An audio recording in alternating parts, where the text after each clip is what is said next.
Good to you again. You okay? Yeah, good. Yeah, have a seat. Ah, bless you. Andy, good to see you. 300 Liverpool games, 8th season. We'll come to all that in a moment. But the journey to get here has been quite a remarkable one for you, with ups and downs. Let's start at the beginning. Were you always obsessed with football? Was it always a dream to be a footballer? Yeah, I think anyone that knew me, my family, mum and dad, my brother, I was always out in my back garden playing. I was always out in the street playing with my friends and playing with my big brother. And I think the dream was always to be a footballer. I didn't maybe believe it would happen, but I think I just loved the game. I always used to go and watch football. I used to play football at any given moment, anytime I came back from school, anytime in school. So I was always kicking a ball or kicking stones down the street or whatever. So yeah, I think it was maybe always meant to be. But I've loved football probably since the moment I was born, and still love it to this day. Was there a moment you can remember as a kid where you thought, I'm pretty good at this, I'm actually a lot better than my mates, and I stand out a bit? Not like, yeah and no. Like, I think in the school, I always remember in the school playground when we used to play, like the janitor that was there used to always put me on like my right foot and stuff like that, or like two touch and things like that. And yeah, so he always used to do like kind of fun stuff like that maybe made the game a bit fairer or whatever, and used to try and split the kind of good players up and split them into different teams. And look, I knew obviously I was playing with, I was at Celtic when I was 7, kind of in their pre-youth academy, and then I got signed when I was 9. So I suppose that was the moment when I maybe knew I was on the right path, kind of getting signed with such a big club and a youth club at at the age of 9 years old. And then it was just up to me to try and improve from that moment on. But like I said, I just played football constantly. I loved playing it. I loved watching it as well, and I think that helped me massively as well. So the Celtic story, which a lot of people won't know, you're a Celtic fan, as you say. You're in their academy. How did that go, and how did that end, and what was that experience like? Yeah, it went really well at the start. I always remember when I was young, obviously the head of youth at that time was Tommy Burns, who I think everyone adored at the club, and I think everyone adored in the country. He was such an amazing person, even from an early age. I knew that, and all the parents gone well from him. And yeah, he liked me as a player, and my brother and his son went to school together, and I always used to see him at their games and things like that. And yeah, look, I was in a good moment, but then obviously it got to the under-15s where all of a sudden kind of full-time contracts or kind of jump to under-17s was happening. Tommy Burns had passed away by that point, and there was obviously a kind of change at Celtic where new coaches, new head of youth and things like that, and they went on a different path, and whoever made the decision believed that I wasn't probably ready for the step up in terms of physical and things like that. And when I look back on it now, it was the best thing that happened to me. It was obviously difficult at the time being 15 and, like you said, supporting the club all my life, and loving the club and knowing that the dream of playing for them probably wasn't going to happen. And but yeah, now I look back on it with a lot different memories than I do maybe at that time. And I think when I went to Queen's Park, it was the best thing that happened to me, and it let me go and grow, and it let me as a person and as a player, and then it just gave me opportunities that maybe wouldn't have arose if I stayed at Celtic. You used the word difficult. It happens to lots of teenagers to this day. Before Queen's Park, was there an element of doubt, or were you built like, I'm going to show them that this is wrong, I can make it? No, I think at the start there was definitely doubt, because it was probably I would say it's the first time in my career that somebody says effectively you weren't good enough for what was coming. Whatever the reasons were, they didn't think that I was good enough to make the step to the next level at Celtic. So that was the first time that had ever happened to me. Obviously the years before I'd got kept on and played very regularly and things like that. So yeah, there was doubts, of course there was, and then it was about trying to pick the right club in the right moment for me. And look, when Queen's Park first came, it didn't, I think, I speak to them all, it didn't overly excite me, not in a bad way, but obviously I was at Celtic and Queen's Park were in the bottom division, but what they were well known for is having a very good youth academy, which I probably didn't know at that time. So I'd went there for a week and just thought, I'll see how it goes. I knew a couple of players there, that I'd went to school with and that I'd played with at Celtic with as well, and I thought, I'll go and give it a go. And to be fair, I was blown away with the standard of coaching. I think my mum and dad felt as if that was good for me as well, and I would get an opportunity, and then I committed to it. Those barriers you'd had to overcome, did they stand you in good stead for appreciating what you'd actually had at that time? Yeah, of course, yeah. I think then it kind of changed. Obviously, with being at Celtic, you're the biggest club in the country. You're the players that when you play, week in, week out, they all look at you, even at a youth level. When you play against the other clubs, they probably look at you and think, okay, I want your shirt or I want to play. And then all of a sudden, I was probably an underdog as such, and I kind of stayed that, the whole way. And I probably still believe that I'm kind of that, and I think that suited me a lot better. Just being that underdog and being like, you know what, I'm going to prove X, Y, and Z of what I can do, whoever it was. Probably still have doubters to this day, and now because of that setback, I just enjoy proving people wrong, and I enjoy trying to prove to myself first and foremost I can do it, but also proving to the people that, okay, you made that wrong decision or you made that wrong assumption. And I think that's also what gives me a bit of fire in my belly, and also what's keeping me going to try and prove every day when I'm 30 years old now. And you'd obviously grown up seeing a lot of players go from Scotland to England, but that wasn't necessarily in your mind at that moment until Hull came in for you. No, yeah, like obviously in the January I had a couple of interests. I think Everton tried to bid for me and then loan me back to Dundee United, so I knew there was Premier League interest, and there was a couple other clubs kind of sniffing about. But yeah, I just didn't think about it. I just lived in the moment, and I didn't really think too far ahead until, I didn't even let it affect me the next pre-season when bids were coming in, bids were getting rejected. I was very much in the mindset of, until a bid's accepted, then I'll have a decision to make. And once the chairman told me that the bid was accepted, then that was up to me to make the decision, and then obviously I made the call. So what was that like, coming from Scotland to England at that age under Steve Bruce?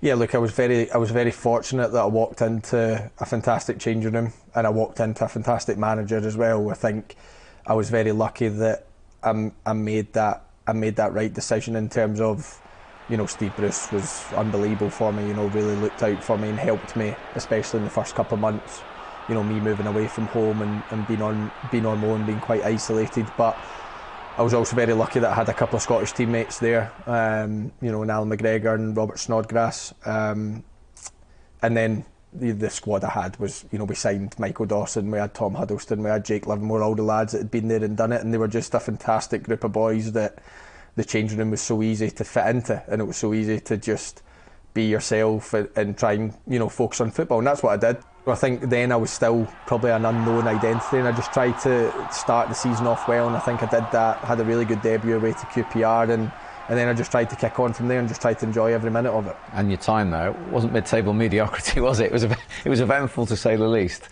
Yeah, it was a roller coaster. I look at the first season, obviously we get relegated and it was really difficult. But then the championship season, the next season, was my biggest season by far. I'd done so much growing, I'd done so much learning. I played, I think, the most games within the squad, and that really got the belief in the manager, and obviously stayed fit and had a really good season. And I think I learned a lot in that season in terms of what it took to try and be at the top. Now I know you can say that and it's not in the top league, but at that time the championship was super competitive. It was, tough games every single week, and I loved that season. I really did. Obviously it's really intense playing Saturday, Tuesday, even sometimes Saturday, Tuesday, Friday, Monday and things like that, and there's so many games in the championship, but I loved it. When I was younger, it meant I didn't have to train. I could just keep on playing and just play games, and yeah, I think that season was massive for me, and then obviously it ended in promotion, which was the cherry on top of the cake. So the big question is, when did you first get a whisper that Liverpool were interested in you? I was going into my last year of my contract and things like that, and we realised that Liverpool were maybe going to be interested, but you never quite believe it until it actually happened. So still I managed to put it in the back of my mind, which was pretty impressive when I look back on it, when you think of such a massive club potentially being interested in you. But I kept on telling myself it's only potential, it's not, there's nothing that can happen now, it can only happen in the summer. And then by the time the summer come and unfortunately we got relegated, then I knew it was my time to move on from Hull, and I didn't know where that was going to be, but I was, obviously kind of quite keen to then leave and stay in the Premier League, and I was just very fortunate that Liverpool came calling. So when it became concrete, can you remember the first time you actually met Jurgen Klopp or spoke to him? Because so many people have these stories of his presence, his personality, when you've obviously looked at him from afar and there you are, one-on-one with him. I always remember I was training, I think there was a couple of lads left back that were injured, and I was training with them, and the lads had just landed back from Singapore, I think it was, and I just seen the manager kind of walk over, and like he says, he has that presence as soon as you look at him. It was quite special to kind of you're kind of seeing it, and he just came over, gave me one of his hugs, and then we just kind of spoke away, and he was just said, delighted for me to be here, and just to try and help me settle in and things like that. And then I think we went to Germany the next week, and I done a lot of work in terms of trying to learn, because the way he wanted fullbacks to play was a completely new way for me, and it took me a bit of time, but him and his staff obviously put the effort and the work in to try and get me up to speed, and I knew at that point I probably had to be patient for my chance, and I was very accepting of that, but I was also eager to kind of show people that I could do it at this level. I remember being at your debut. Suffice to say, you did take that chance, didn't you? That was a watershed moment, really. Yeah, I always remember we had the Champions League midweek, because we had the qualifier against Hoffenheim, and the manager decided to kind of rest Alberto, and it was just fortunate that I kind of got my chance, and it was Crystal Palace at home, and the manager told me that I was starting, and it was just my chance. I was playing at Anfield for the first time in a Liverpool shirt. I wasn't going to let that chance go by me. I had all my family in the stadium, and I always remember before the game, it was just in my head, I was just going to enjoy it. Look how hard you've worked to get here. Look at the stage you're about to play on.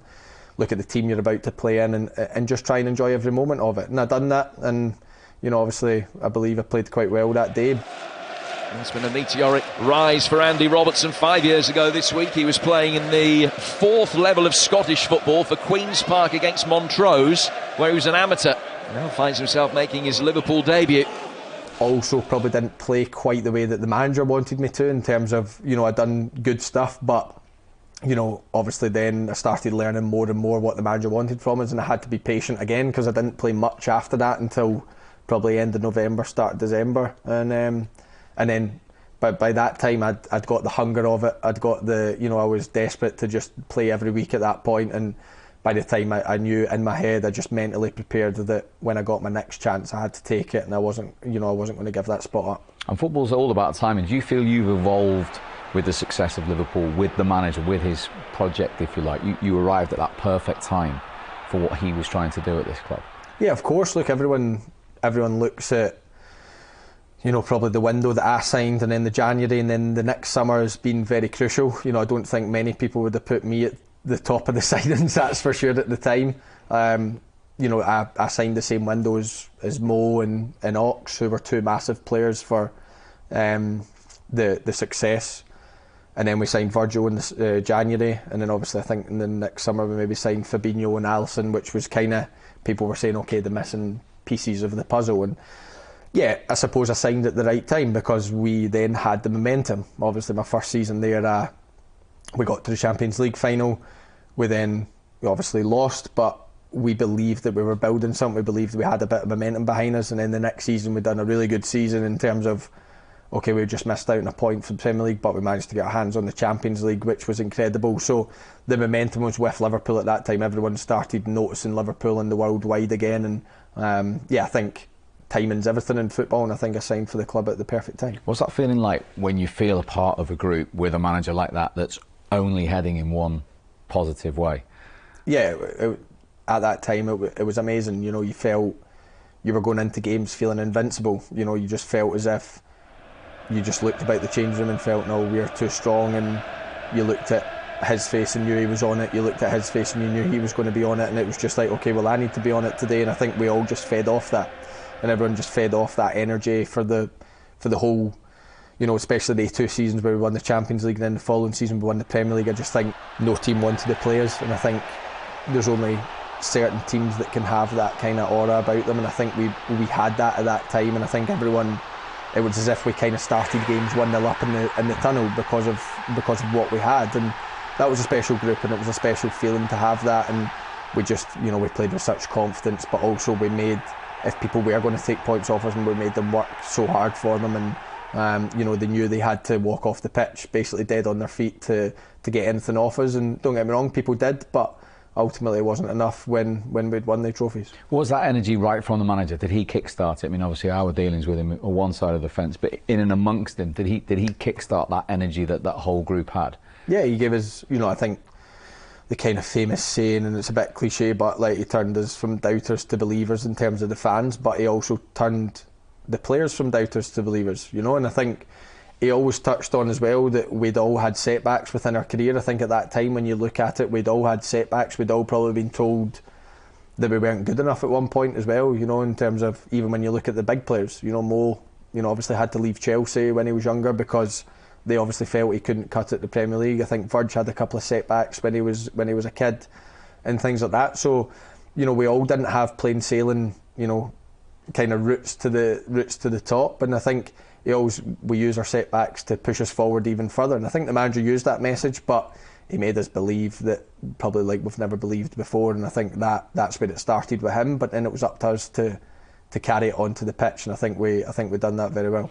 You touched on the Champions League there, which obviously is steeped in history here, but were you made aware when you signed the lengthy wait for the league title, and then did that make it feel so special when you eventually ended that for a club this size?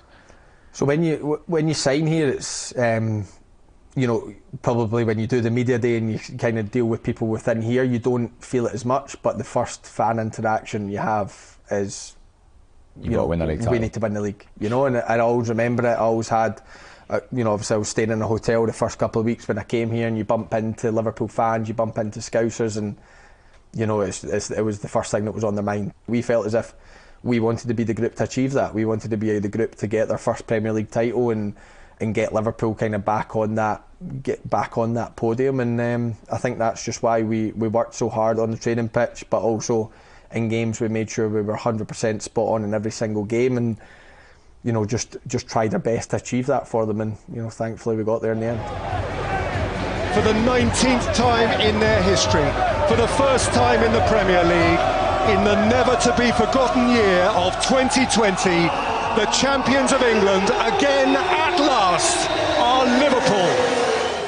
So I heard Alisson say last week, I adore the manager and I always will. How did you find out that he said he was going to leave at the end of the season? How did that feel to this group of players who've been through so much with him?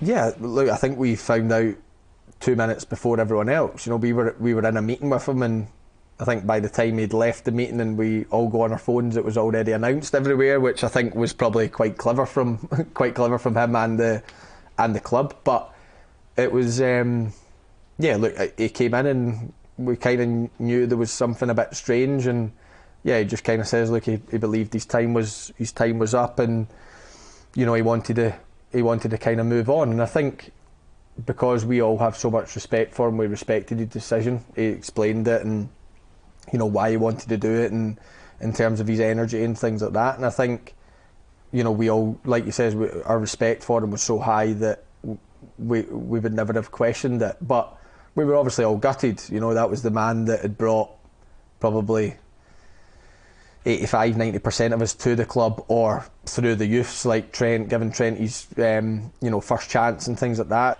Without him, we wouldn't be at this club. We wouldn't have achieved what we had achieved, and we'll always adore him for what he gave to us. And it was a special time in all our lives.